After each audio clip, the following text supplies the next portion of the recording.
Are we up? Are we up and running? I think we're good to go, Glenn. We're good to go. Hey, everybody. Everybody, this is a special night right here, man. This is an incredibly special night. In case you don't know, my name is Glenn Lundy. I am a husband to one, a father to six, and the general manager at Dan Cummins Chevrolet and Buick in Paris, Kentucky, the second largest used car franchise dealership in the country. It is 5:30 p.m. And we are on the Sales Hustler Spotlight tonight with my man, Shawn Hayes. Shawn Hayes, how are you, sir?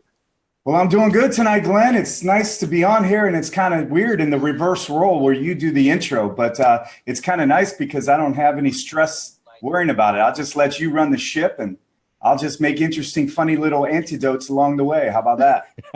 That sounds like a great idea. And as a matter of fact, while you're running the ship real quick, I'm going to get in here and make sure that I share this because, guys, what I'm going to just tell you right now, okay? We are about to get deep and in depth with the one and only Shawn Hayes. And I'm going to be honest with you. This is my first time being being the interviewer, my first time being on the interview side. So I want to make sure that it is impactful for you. I am going to dig in. I hope you're ready, Shawn, because we are going to dig in and really get to understand who this man is, why he does what he does. Now, I will have to say, and I think Shawn put it in the post, we do have to announce right now, viewer discretion is advised.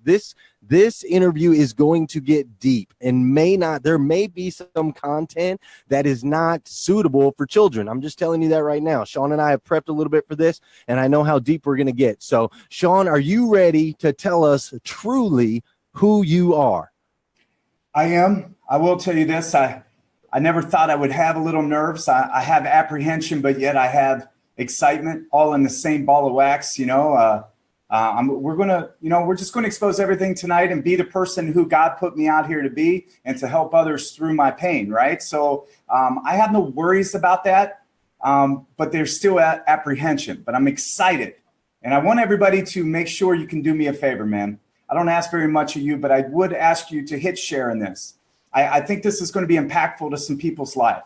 I really, truly, truly do this, or I wouldn't do this, all right? I'm going to show you my pain because I wanted to help someone out there. I guarantee you there's many people when we get down this journey and down this road, you're going to find out things that probably are shocking to you, but I guarantee you your neighbor, maybe somebody you know, a lot of people have probably dealt with this type of stuff in their life, and maybe this will help someone. So, buckle your seatbelt because we're going to have a good show. We are going to have a good show. And Shawn, man, I gotta just start off for everybody out there, including myself. I'm a huge fan of yours. And I know there's a lot of guys out there that you've been helping all across America in this industry. And first of all, I just want to thank you for your time, your energy, your effort, exposing yourself and doing all of these things to help the auto industry get better. And I also want to kind of point out, man, this is like a revolutionary moment in the auto industry. I was thinking about it earlier, like live streams, a top salesman in Florida and a GM in Kentucky. And we're in this industry that's always been cutthroat and it's always been dog eat dog. And here we all are like lifting each other up and rising up. It truly is a revolution that you have been a huge part of sparking. And I love and appreciate everything that you're doing, man. I really do. Well, thank you. And vice versa. We kind of partnered without partnering somewhere along the way after our spotlight. And my wife told me you were my doppelganger. So I was like, I really like that interview and we've got to be friends. And, we talk often. And I really love what the Rise and Grind does. And I think that the Sales Hustlers have very similar goals. And I feel like it's an easy mesh. And that's why we have so many of the same people in both groups. And I just think we're trying to start a movement and get this movement rolling. And it's about eradicating the negative stigmas of car sales, but also bettering our fellow salesperson, bettering our fellow man, getting better, growing daily, not being scared to try to be a better person and better salesman, a better father, a better husband, day to day, man. That's what life is about. It took me forever to get here, Glenn. It took me forever to find out that that's what life is about, but that is what the journey is about. Absolutely, man. And as you know, you and I have such a similar road, but tonight Tonight, we're not going to talk about Glenn Lundy's road. Tonight, we're talking about my man, Shawn Hayes. And I think everybody, probably at this point, we've had enough time. You guys have clicked the share, and I'm telling you, you've got to hit the share button. We got to get this out. It's going to be a powerful, powerful interview. Now, those of you that came in just a little bit late, one more time, viewer discretion. Some of this content tonight might not be suitable for children, so just beware. But for starters, Shawn, I've got some questions for you. And we had some questions that some of your fans asked. You had made a post and asked them what some of them wanted to know. So I wanted to start off by asking some of their questions so that we could answer those, and then we'll get into some more deeper stuff with your history and your background and so forth. So you've clearly made a name for yourself in social media. You know, not just doing it actively, but actually going out there and teaching others, which is awesome. And from what I understand, you started pushing about a year ago is when you really started pushing your social media feed. So the question that one of your fans had was, when did you start to feel like it was really going to change your life? And did you ever question it or want to give up along the way? Well, that's a two-part question, so I will answer both parts. The first one I will answer is, have I ever thought about quitting and giving up? And I'll be honest with you, totally honest with you. I've never thought about giving up because I didn't want to do it. I've never thought about giving up because I wasn't having an impact or that I wasn't gaining traction. There has been moments that I've thought about slowing down because of my family. Okay. My wife, you've got to understand, she was living a comfortable life, man. You know, this has been all thrown at her. A 45-year-old man walks in and says, I'm changing my life, where she's very happy.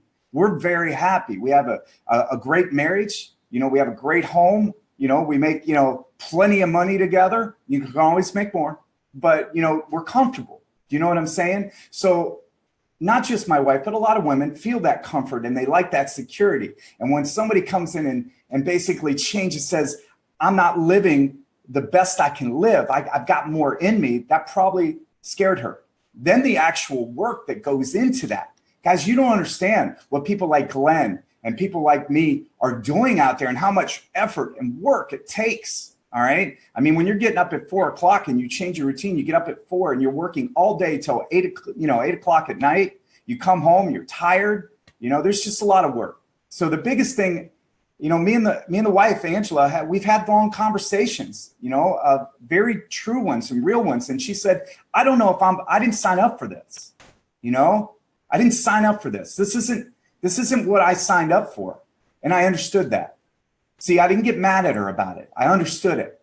And that's the growth that I've had over the years. And that's the cool thing. That's what's awesome about that is the old Shawn would have just been upset about that. You don't want me to reach my potential, blah, blah, blah. But I understood where she was coming from. So we sat down. And here's the key, guys.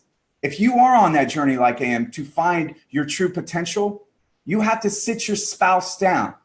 And you have to explain why it's important to you and what you need from them and what they need from you. And if they see that passion in you and they see that drive in you and they see that stability and discipline in you, then they know it's real. And they're going to jump on board because they love you. And that's the biggest thing. So I would say that's the only moment I ever thought about giving up is when me and the wife were on a different balance structure. Now, when I knew it was really happening, man, when I knew I was having an impact was with the phone calls and the messages I was getting from other salesmen around the country, man. That's when I knew it was, I was like, whoa, wait a minute. This is powerful. This is something bigger than me just going out there and trying to get customers. This is different than bringing people into your business. These are people calling me saying, man, they're dead broke.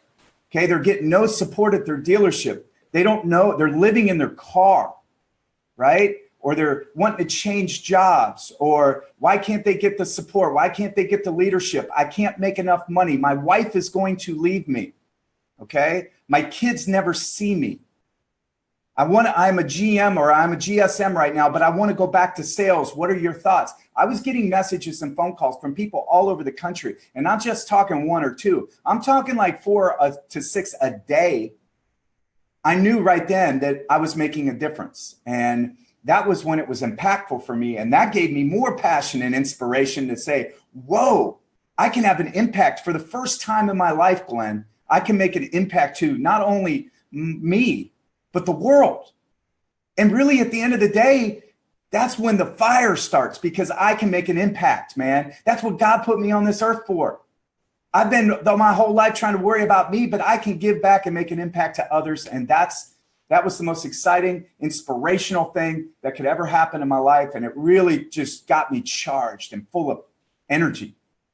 Yeah, man, I totally get it. There is no better fuel for all of you guys that are out there listening, that are watching, that jump in on the hashtag Rise and Grind, Sales Hustlers. That when you guys send us these messages, man, I know, we go back, and Shawn does the same thing I do. We go back and we like and we comment on all that stuff. And I just want you to know that all of that is sincere. All of that is real, because you guys truly are the fuel that keep us going, man. It is so encouraging when I get one of those messages, Shawn, and all those things that you talked about, those stereotypical things in the car business, they exist nationwide. I don't care if you're in Florida, I don't care if you're in Missouri, I don't care if you're in Arizona. I mean, that's what we hear all the time. And so I'm 100% with you there. And I do also love, that the first thing and the only thing that made you possibly want to quit is your wife, man. And I totally get that. I'm 100% with you on that. And the fact that you sat down and had the conversation with her, I had to have the same conversation with my wife.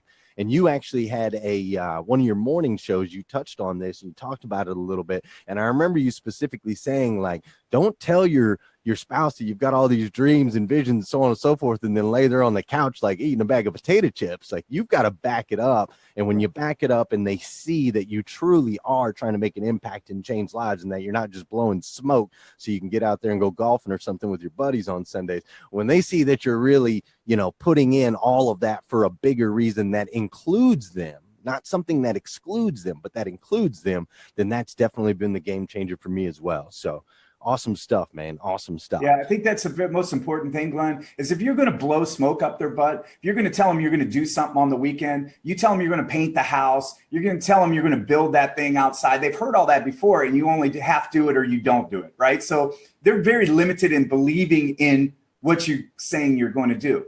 So when you tell them, okay, you want to do this and that and change your life and make social media a part of growing your business and blow up your business and, all that, they're like, okay, yeah, okay, whatever. But when they see that dedication, that passion, that getting up at 4:00 without an alarm clock, your feet hit the floor, that you can't wait to go do it again the next day, that's the game changer, man. That's when you need to have that talk with them and say, do you see a difference now? Do you see it?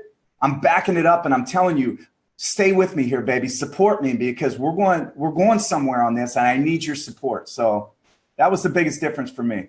Absolutely, man. And there's no finish line in this game without the spouse in your corner. That's for sure. So having a good plan on how to get the spouse on board is incredibly important. Another question, Shawn, we're going to move to the next question that one of your fans asked. You had switched over from one dealership to the other. You switched from Hyundai of St. Augustine. Yes.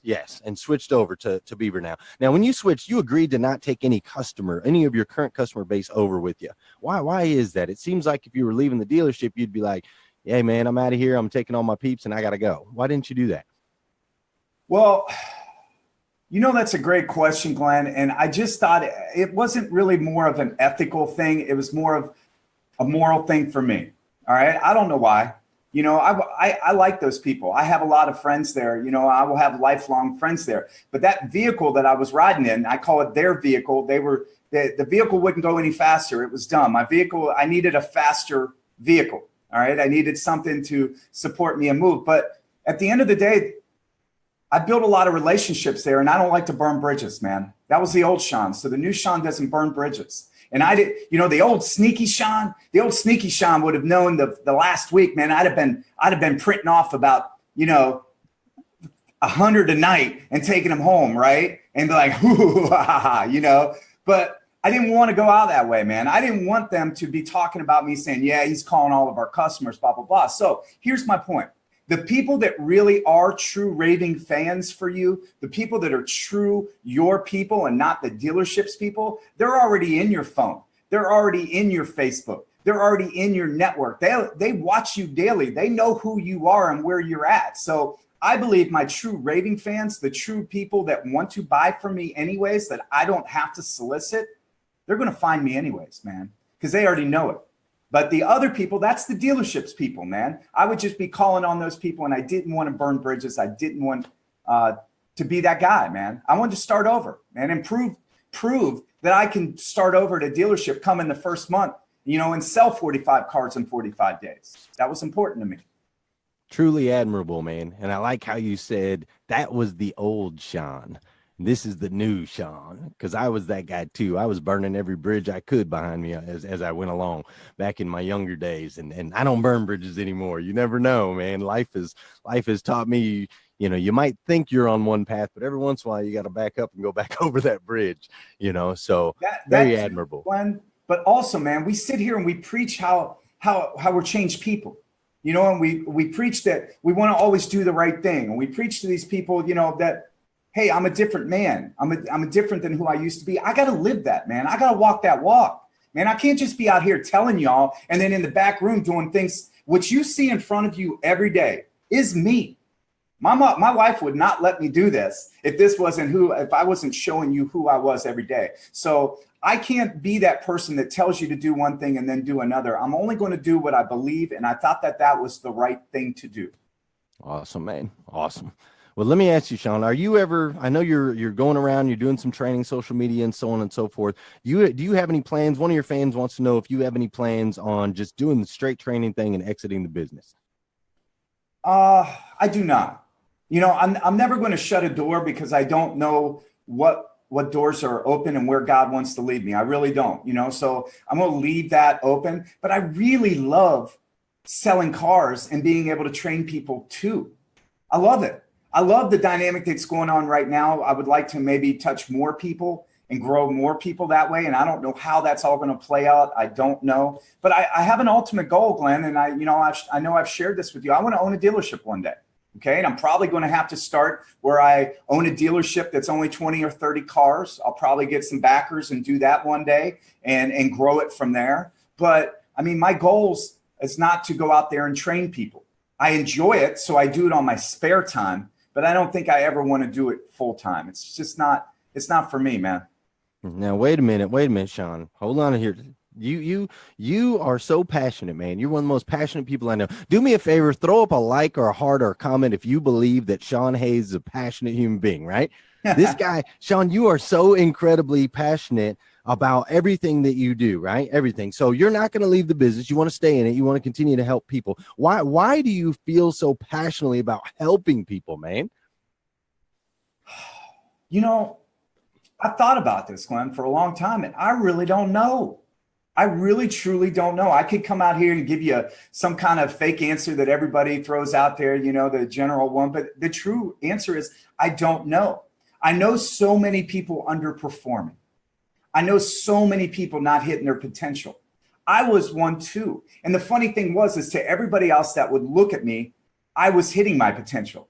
I was killing it, right? My dealership was happy with my performance. Everybody was, but I still wasn't reaching my full potential. Just because you're hitting good numbers doesn't mean you're maximizing your potential. So I don't know why I like it, but I feel passionate about it and I'm good at it. God gave me a gift. He gave me a gift. He gives everybody else a different gift. All right. But I feel like he gave me the ability to understand how to teach people. Okay. How to come out and explain it to people without boring the heck out of them. All right. But give it to them in a way that they understand it and they like to listen to it. All right. And I want people to reach their potential because I know that's what we're here on earth to do. The problem is we get lazy, man. We get comfortable. And I believe everybody out there is teaching the same old stuff, road to the sale. And and I just wanted to teach different things like growth of a person. I believe your true greatness comes when you evolve as a man or a woman, when you grow up, when you learn who you are and who you're not supposed to be. I think that is what makes you a better salesperson. It's the craziness. Everybody's worried about, the road to the sale and getting better at sales. But if you work on yourself and your mind and who you are, woo, that's when you have freedom, man. I'm telling you, that's what it's all about. So I want to help people not get better only at sales, but become better people, man, because that's when your life unlocks. That's when you become, you get that fifth or sixth gear that you've been trying to get instead of in third or fourth gear. And we're totally aligned as far as that goes. I always say want to train on life skills, not just sales skills, not just job skills, man. You got to learn those life skills. I hope, and I'm sure you hope too. I just hope that for everybody else out there in especially in the industry or in the industry, out of the industry, I hope they don't have to wait until they're 35 and 40 years old to figure it out like we did.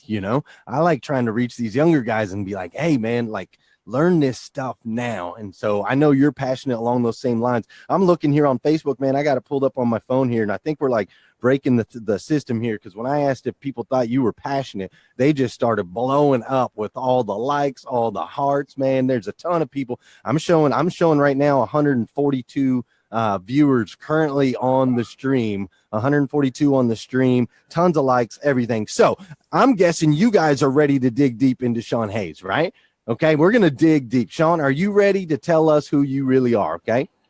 Yeah, I got to take a drink of water here first. All right. Well, everybody's in the stream. Everybody's in here watching. Everybody's liking. Everybody's loving. And so we are going to go back. Shawn, I need you to go back in time now. Okay. We're going to go all the way back in time. And I need you to tell me about your childhood, man. I need you to tell me what Shawn Hayes looked like as a kid that created the man that you are today. I want to know what that guy looks like. Well, this is a journey. I want to make sure before, I get started on this. This is probably going to have some things unsuitable for kids. So please just be aware of that. All right. You can't tell your journey without telling how you got to that journey. And you can't end at a destination without uncovering all the things that got you to that destination. So, your childhood is so forming and so important of building blocks or your foundation of life. Unfortunately, if you have the wrong foundation or the wrong building blocks, your life is going to be a shambles for years until you figure it out. And mine was littered with it. I never reached my potential. I could never behave. I could never control my actions. I never could do anything right in life.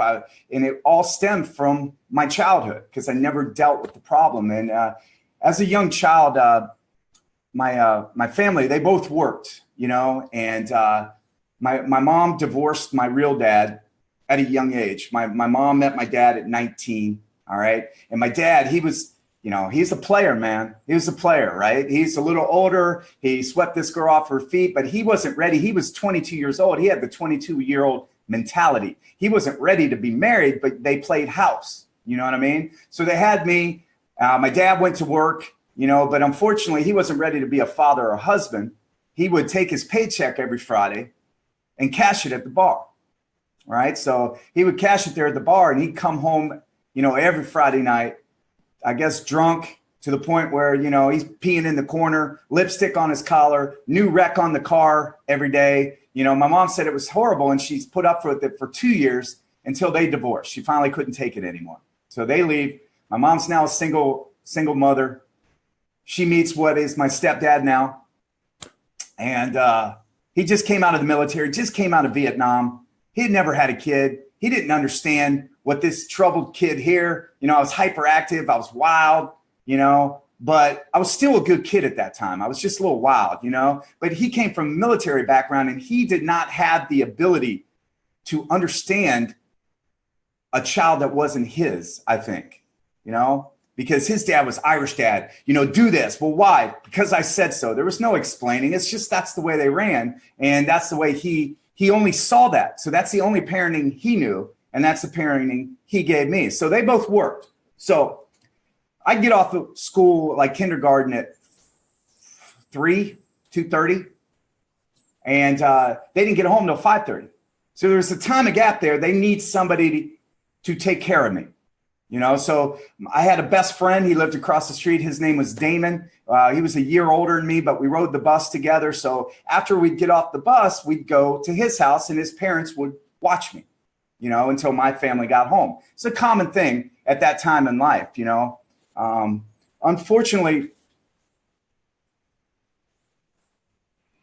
Unfortunately, this guy, the father, he wasn't a normal good guy, you know. He he liked little boys, man. To make a long story short, and I wasn't the only one. I wasn't the only one. There was the whole neighborhood, all the little boys in the neighborhood. Gary was this guy's name, and Gary was a bad guy. But I was the apple of his eye because I was there every day, man. Every day. The other boys, you know, they came and gone, and it was like, you know, we were all real young. I'm talking 4, 5, 6 years old, man. You know, none of us knew any better. We just kind of did what we were told. And, you know, I'll remember those days. He'd have 10 little boys in their underwear in his living room. You know, he would send the wife and the son away, you know, to go to the grocery store or to the supermarket, or he would send the kid to practice, you know, and the mom would take them. But unfortunately, I had to deal with that every day because every day they babysat me, you know, and it was a horrible time of my life and horrible experience. And I used to cry and say, I don't want to go and I don't want to go. But I never told anybody because where I grew up, man, you didn't tell nobody that kind of stuff. You just didn't. I'm small town, Midwest America. And, you know, at that time, we didn't have internet. We didn't have movies about it. It wasn't like something that was as prevalent as we know about today, sexual molestation. We didn't know about that. It was quiet, man. Nobody talked about that, right? So, you know, and he would threaten you not to tell. So, of course, you don't tell. You just live your life, man. And it was terrible because I went on a downward spiral, man.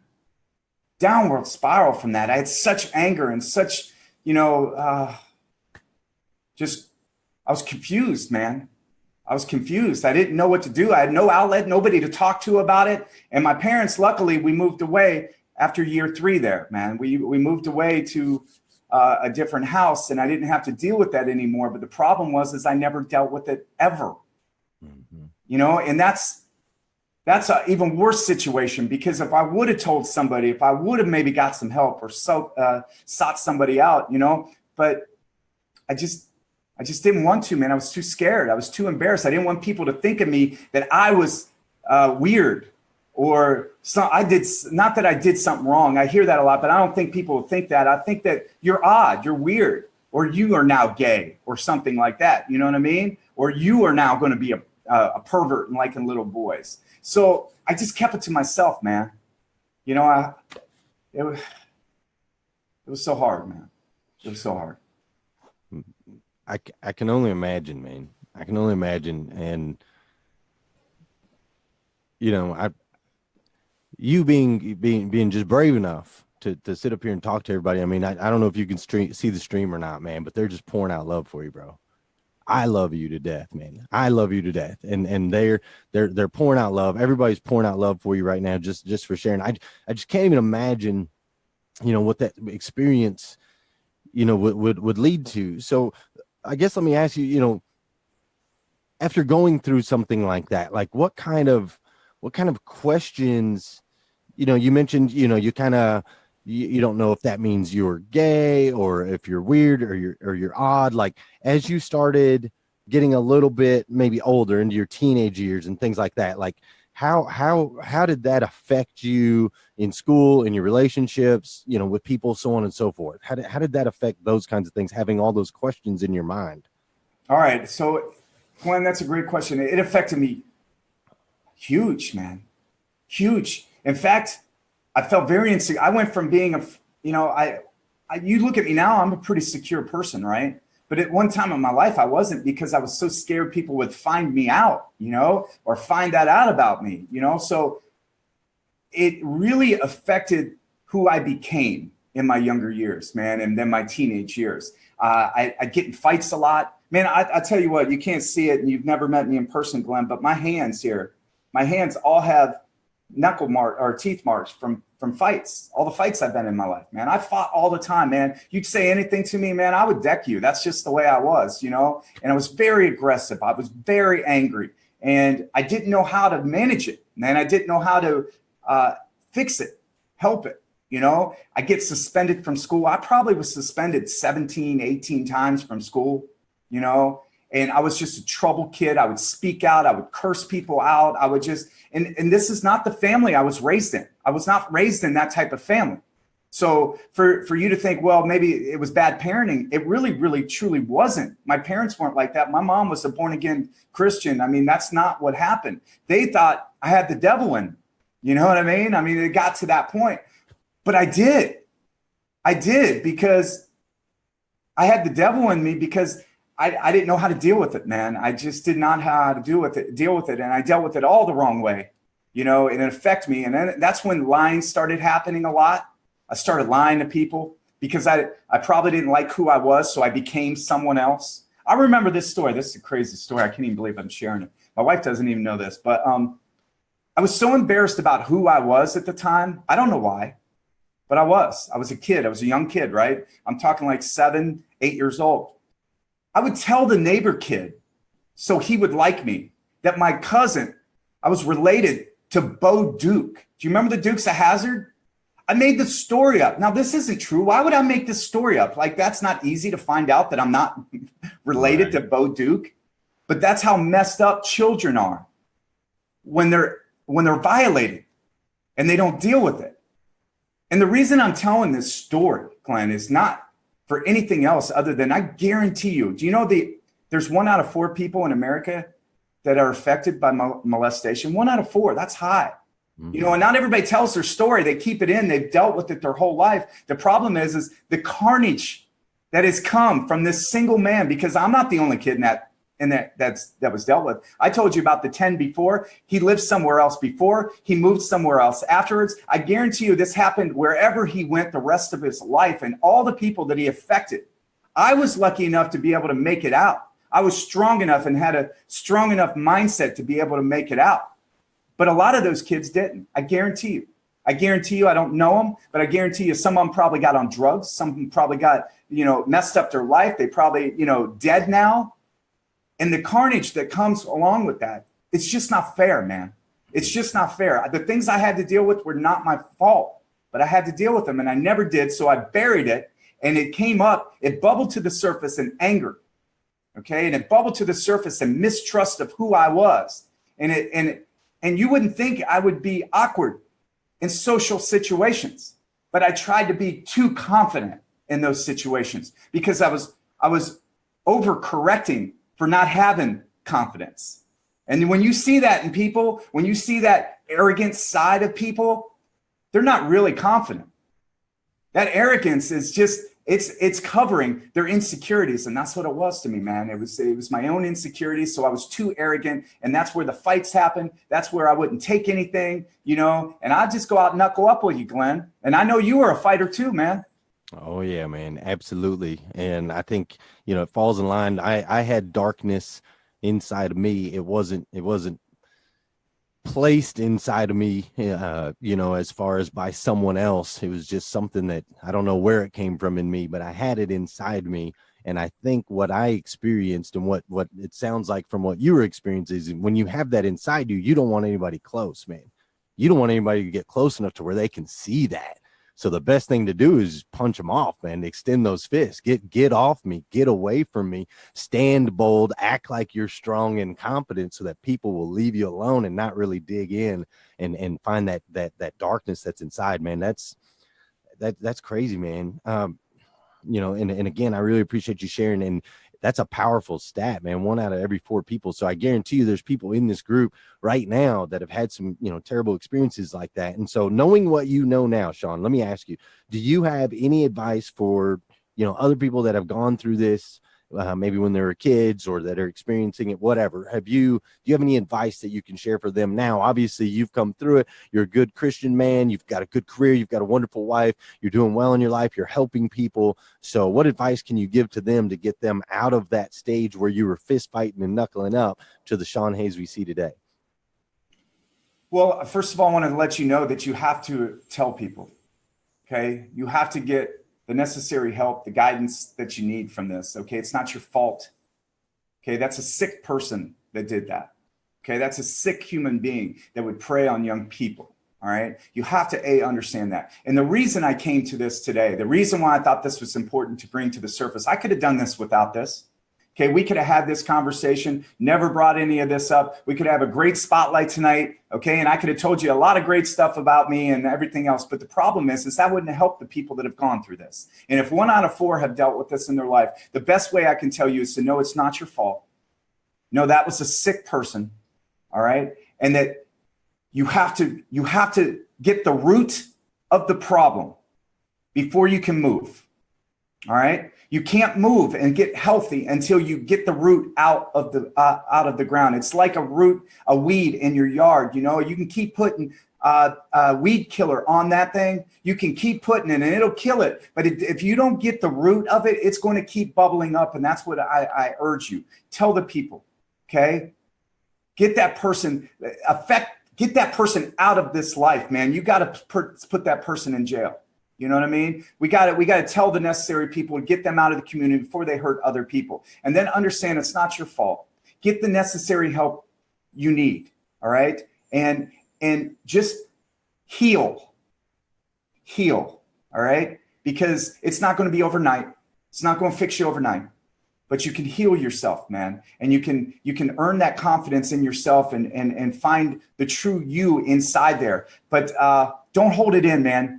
Don't hold it in. Don't hold it in. It's the worst thing you can do. I know you're thinking, I'm strong.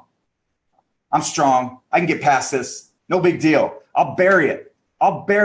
Right? I don't have to worry about it. And then you look in your 20s and your 30s and you're like, oh, I'm okay, man. I'm okay. Right? And you're like, oh, I've got a job. I've got a career. I've got a wife now. I'm telling you what, it's coming back. It's coming back. I don't know when, but it's going to come back and it's going to infect you. And a lot of people are dealing with this. They get on drugs. They get on alcohol, all right? They start cheating on their wife because they're insecure about who they are. So they need that constant affirmation that I'm a man. You know what I mean? So they go out looking for trouble, right? And the trouble will find you, right? So if you don't ever deal with that, you might not think, hey, I'm not out there hurting little kids. You're not going to do that. But how you're going to do it, you're going to mess up your life because you're never going to think you're worthy of it. And you're going to screw up your marriage because you're going to cheat on them. All right. You're going to not raise your kids right because you're scared about getting close to a relationship with them. All right. And raising them the right way. All right. Then you're going to screw up your career because you don't believe you deserve success. So all these things, they might not look as the cause or the effect to the cause, but they end up coming back. And if you don't get that root and deal with it, man, they're going to come back on you. Man, now Shawn, that sounds like some testimony right there. Everything that you just said happens in the 20s to 30s. Tell me about your 20s to 30s. Is that real life stuff right there? Oh man. All right. So I barely get out of high school, man. I 1.5 GPA. I was barely struggling. I played sports. I was barely struggling to stay eligible. Okay. I mean, I remember 2 different teams had to kick me off, and I'm good. Right. And they had to bring me in and say, Shawn, you didn't make the grades. You got to, I mean, here I am. I'm a smart guy, man. I'm a smart guy, but I didn't like school. I liked school for the social aspect and to get away from, my home environment, I guess, because, I made my home environment bad. So I barely got through school. So after school, my 20s. All right. So I graduate, and I don't even graduate at my house. I moved in with a friend. Because my stepdad and me, we were butting heads because I was angry. He was angry. He's raising a kid, a bad kid, who's not his kid. You know what I mean? And my mom's in the middle. So she's supporting me. She's supporting him. And I felt really bad. So at 17 or at 18, I was still in my senior year. I moved in with a friend, barely graduated, but I did. And then I got into gambling really bad, like hardcore bad. Like I don't make any money, man. And I'm calling bookies, putting $1,000 on a game at a time, man. And I'm betting like 6 in a weekend or 6 in a day. Right. So it's just totally stupid. I don't know what I'm doing. I'm stupid, but I love sports and I love the thrill of gambling. And that got me in trouble. So here I am. Right. So I owe this bookie like way too much money. Right. I'm a bartender. I don't make this kind of money. I owe this guy like way too much money. I got my car repoed. Right. So I literally had no social skills, no life skills whatsoever. Right. I was not a man. I was a boy in a man's body. Right. That's it. I'm going through life. I can't have a successful relationship at all. All right. So I'm just burning through women, chasing skirts, out at the bars at all hours of the night, drinking my face off, running with the wrong crowd, the fast crowd, getting gambling. I mean, literally, I was doing everything I could do wrong. Everything. If you'd say, hey, Shawn, what are you doing wrong? And you say, here, this, and this. And you'd be like, yes, I did all those. What the hell was I thinking? Right? Right. You too. I know, Glenn. That's why I love you, man. Right.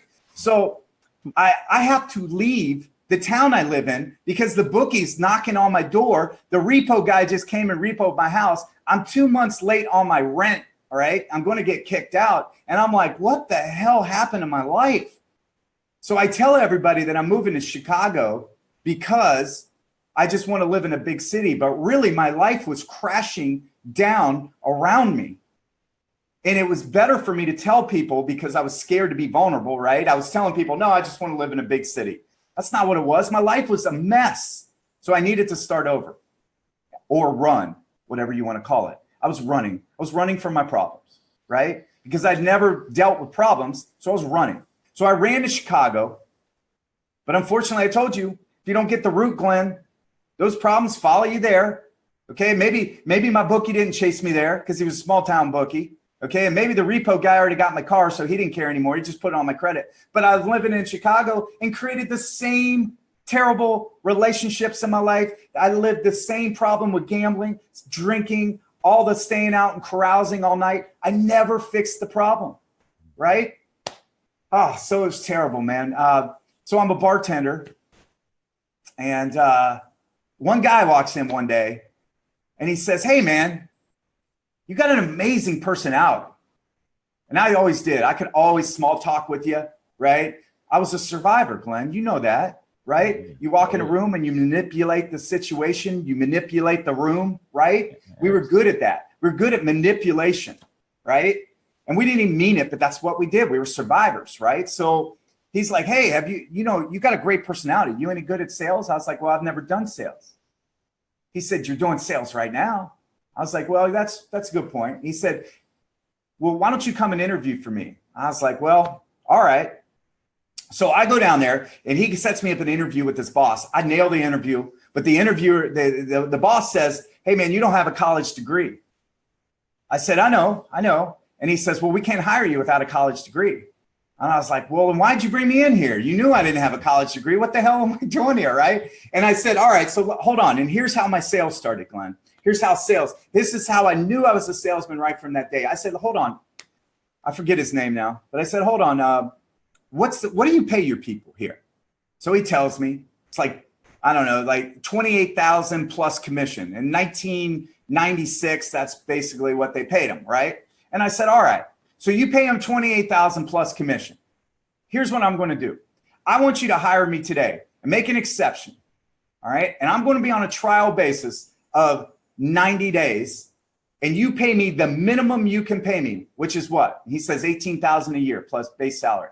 So I want you to pay me $10,000 less than everybody else because you think that college degree is important to you. And I said, I want you to hire me today. In 90 days, we'll look at this. And if you don't want me to come back, no big deal.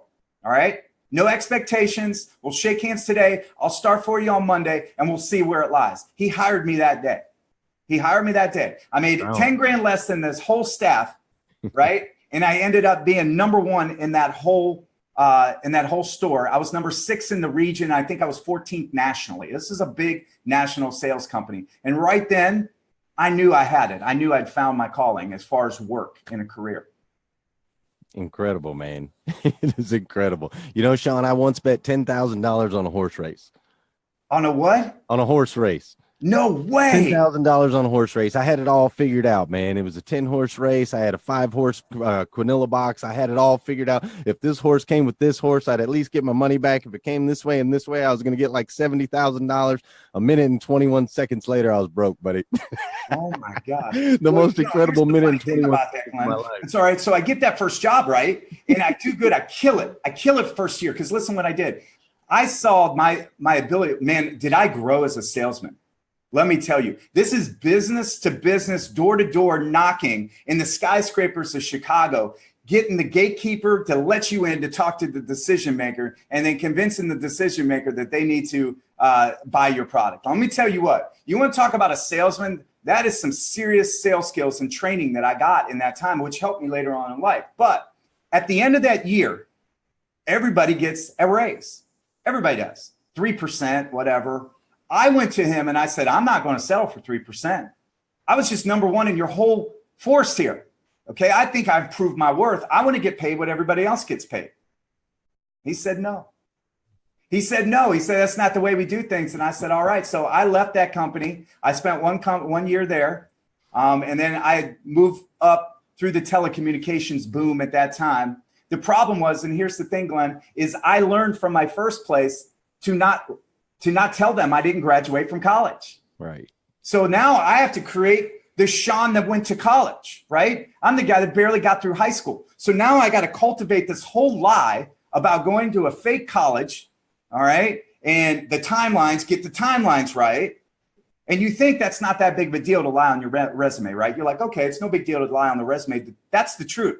It isn't that big. The problem is the lie mushrooms, and everybody you interact with socially, everybody in your company, your boss, everybody they introduce you to, every friend you end up inner circling with, you have to live this lie with them. Because if anybody finds you out and they turn on you or they don't like you, they're going to tell on you, right? And you're going to lose your career. You're going to lose your livelihood. And so the problem is now I'm living a lie. My whole life was a lie. My timelines were a lie. What I did in college and high school, this manipulation I'm doing of people, and I felt horrible inside. I felt horrible, like I'm not even who I need to be, right? So now I date somebody and I bring them home to mom, and now my mom's in on the lie because my girlfriend now thinks I went to college, right?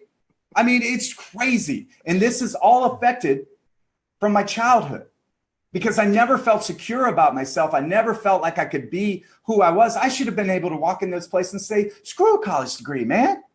Do you understand what I just did at this last company? Hire me, right? But I didn't have that self-confidence yet. I didn't have that confidence in me, right? Because of my childhood, and I never dealt with my problems. So all my problems kept regenerating. All right. So I did really good in Chicago. I killed it at all these companies. I met a girl. All right.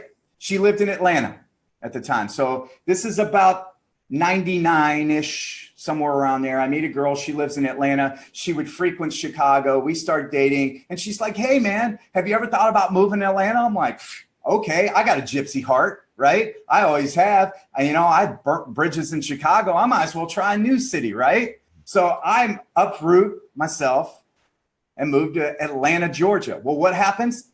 Listen to this, man. This is crazy. After 1 month, this woman is smart enough. She's a lawyer. She's smart enough to understand that my timelines ain't matching up, man.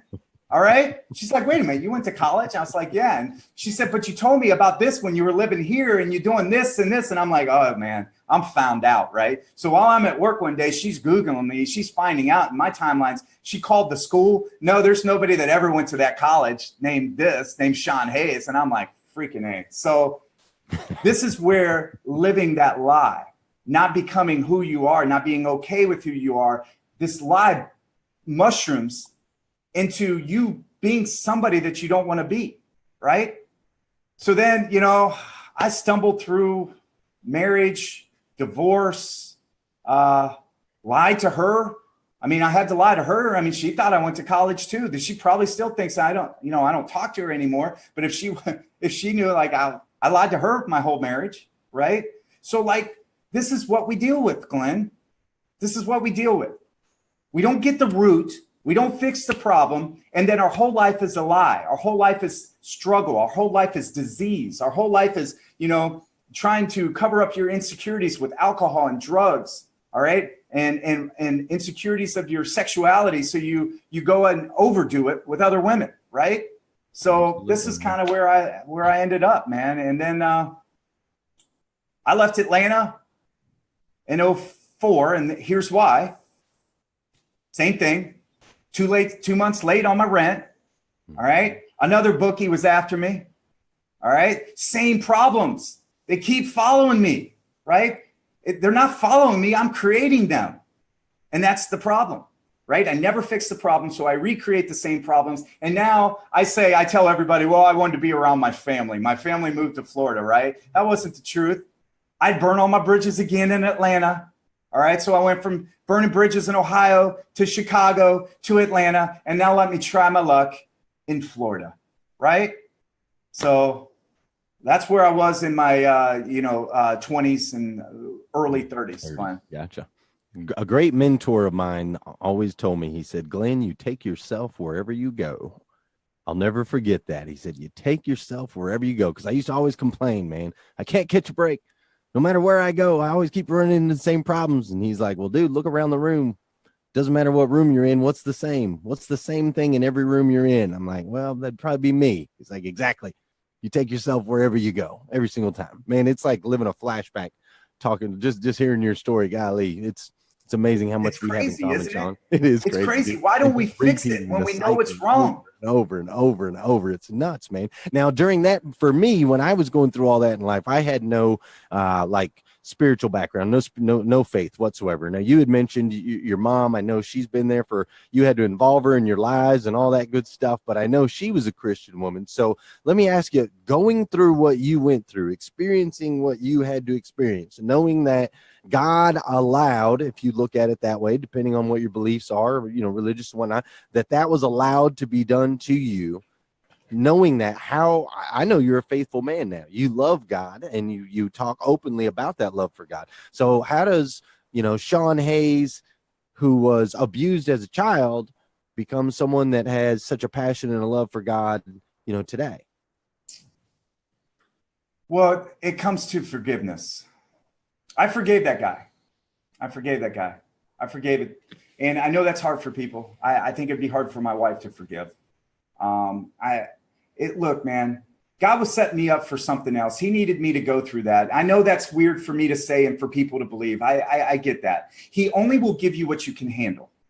All right. He believes I can handle that, and it's going to help me for a greater purpose with something else in life. Look, I'm here in front of you right now talking about my journey. Okay. Because I wouldn't be here talking to you about my journey. It wouldn't have any significance or any meaning if I wouldn't have gone through all that stuff. Right? It wouldn't be able to help somebody that went through similar stuff because I wouldn't have gone through it. So he knew I could handle it. He put me through it. He let it happen, whatever. Okay. So I could grow from him and become a powerful person from it. Okay. I'm going to be stronger because I went through it.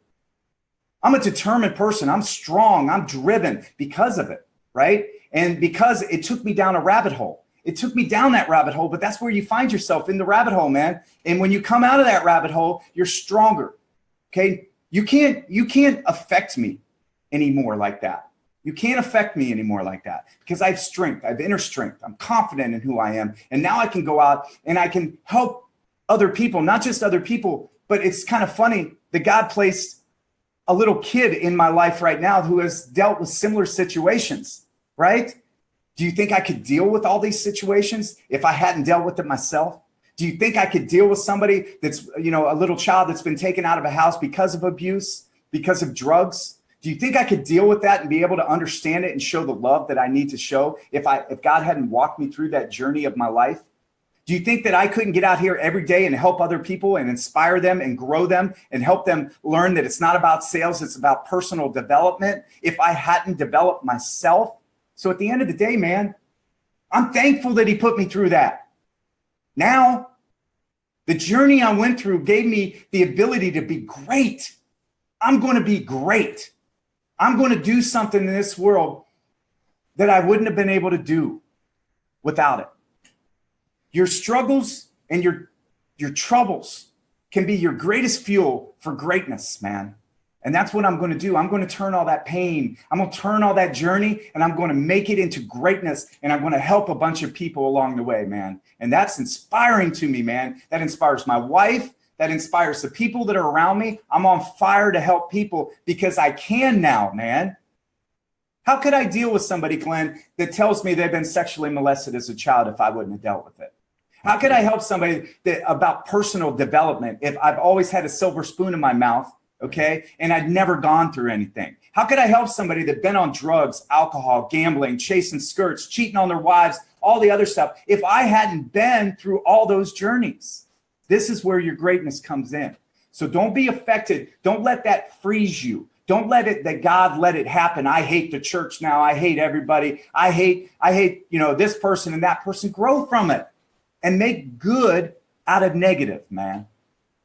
Powerful, man. Golly, I'm loving me some Shawn Hayes right now, buddy. You said it's kind of and it's not ironic. Ironic's not the word. It's God's plan for sure that you've got this little girl now, and you're going to be able to relate with her on that level. And something that I caught earlier when you were talking about it, you said that it was your stepdad that you didn't get along with, and that he kind of struggled as far as finding a love for a kid that wasn't his, especially a kid that was a troubled kid. And now here you are in the exact same role that he was in, and now you have an opportunity to make it right with this beautiful little girl, and that's so exciting for me. It's just powerful, man. That you and your wife chose to do that is incredible. It's amazing. It's awesome. Now we're running. We're already at an hour, dude. We are already at an hour. But I need to know, and everybody needs to know. There's still like 80 something people in the feed an hour later, just so you know, which is awesome. So we're an hour in. What's the future hold for Shawn Hayes, man?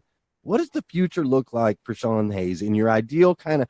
And I know you and I have talked a little bit, and sometimes you're not 100% positive what the path is, but I just kind of want to know, what do you feel like the future is holding for you, your family? What are you truly what is God calling you to do? I think God's calling me to speak to people, to teach them, to grow, to help them grow. I think he's also, I want to own a dealership one day of some sort, but I also want to help people. So I don't know. I really don't know. I'm still learning as I go here, and I don't think he's unveiled everything to me. I do know that what I'm doing right now is what I'm supposed to do because everything's falling into place. All right. I'm going to try to become the best salesman, okay, in the nation. All right. I want to get better every day, but I also want to build my exposure up, because the more exposure you can get, all right, the more people you can reach and the more good you can do. If your message is good, exposure is amazing, because if you can get to that out there and help other people, that's when you build your army, right? That's when you build a strong army of healthy, happy people. And that's what you're doing. And that's what I'm trying to do. And eventually, I don't know where it's going to lead me, Glenn. I would be lying to you to tell you that here's where I think my plan is. I'm leaving that up to him. I'm leaving it up to him. I tell him every morning, you show me where you want me to go. I'm good with it, man. Love it, man. Love it. So let me ask you this. Been through it, right? Shawn Hayes has been through the gambit. You've been the gypsy. You had the terrible things happen to you when you were a kid. You went through the teenage years. You went through all that, right?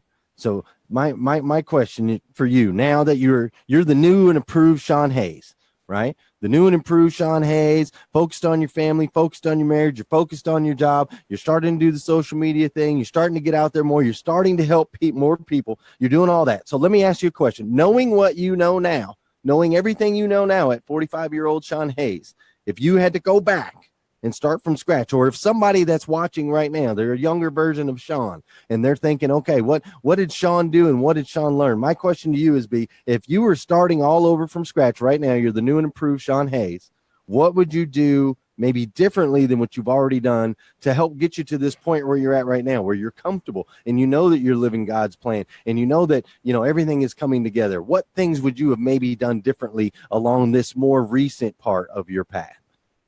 Well, it all stems from being okay with me.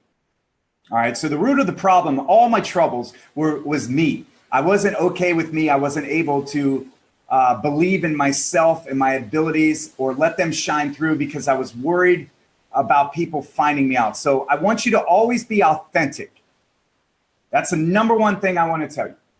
Be yourself, love yourself, forgive yourself, and forgive the people that have hurt you. All right? Be free of it, because all that's going to do is bind you up, man. It does. It just binds you up. That's number one. So forgive and be authentic. Then you have to find your passion. My problem was I wasn't passionate about things, man. I couldn't find things that were my passion. I found car sales, thank goodness. All right? Because that I have found passion in that, and I was good at it, right? And that's where I found the person that brought me to the Lord. in the car dealership. So everything was designed to get me there, right? But I would say be authentic, be passionate, find your passion, all right? And then go all in. This is the key thing. A lot of people don't go all in, right? They dabble. They got one foot in the boat, one in the water. And they're like, well, I kind of like it. I kind of want to do it. I'm excited today. I'm sad tomorrow. I'm inspired today. I'm motivated. No, I'm not. Okay. You have to get up every morning, feed your mind. Do you hear me? Feed this. This is the strongest tool in your body. All right. It is the tool of all tools.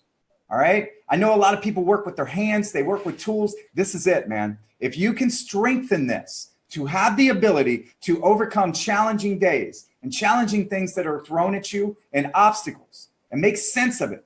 All right. And then you hit the world with authentic side of you, being yourself and having confidence in who you are. You can rule the world, man. I'm telling you, nothing can stop you. All right. So, and be humble. Humility is very important. The old Shawn wasn't humble. The new Shawn is very humble. In fact, I'm blessed. So have humility in it. Being authentic, finding your passion, going all in, and doing it all with humility. That's an awesome strategy on life right there, man. That is an awesome strategy. And some of the hardest things to do.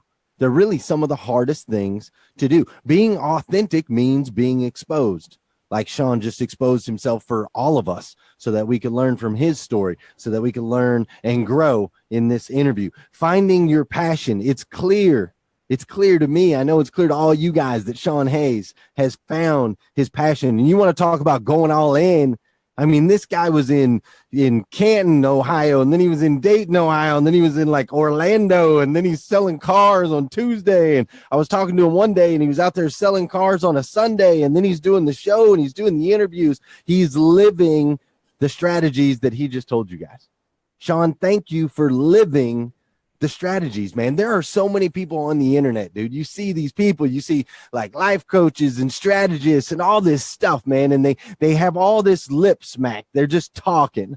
They're just talking all these words, and they're covering who they truly are, and they're hiding behind whatever they have to hide behind. So thank you for being someone that's authentic, that's living out your passions and doing it publicly so we can all like grow and learn from your experiences, man. I can't thank you enough for you've affected my life in just 60 days. I think it's been like 60 days since we connected, man. And I just feel just kindred with you. You're like a brother. So many experiences that we have together. My biggest struggles, you've helped me with lists. You helped me with lists, Shawn. If it wasn't for you, I'd have no lists, man. I'd have no structure out there. Like even just the little things. It's because you're living it every single day, being authentic, following your passions and going all in and doing it in a humble way, man. And I thank you. You guys throw some likes and some hearts up for my man, Shawn Hayes. Tell him you love him. And before we let you go, Shawn, I do need to know if you were stranded on a desert island and you had a CD player and you had some music, what are the 3 albums that you're going to bring with you? That's all you got to listen to while you're out there. Oh, I love this question. Right? All right. So I have to go with my 3 favorite albums of all time. All right. And they might not be the ones I listen to anymore, but these were really impactful albums to me in my life. Right. Number 1 was NWA Straight Outta Compton. All right. I absolutely love this one. All right. I hit my junior, my senior year, for the next, I'm telling you what, that was revolutionary. Okay. And it might've had a lot of curse words, but they were telling a story of their journey, man. And I'm okay with it because what they were doing was telling their journey, what they see every day out there, what their effect is in life and how they were having struggles, man. And they just use curse words because that's what they used. But man, what a story and what an impact it had in my life. Right. Number 2 was Biggie Smalls, man. I love me some Biggie Smalls. All right. I absolutely loved it.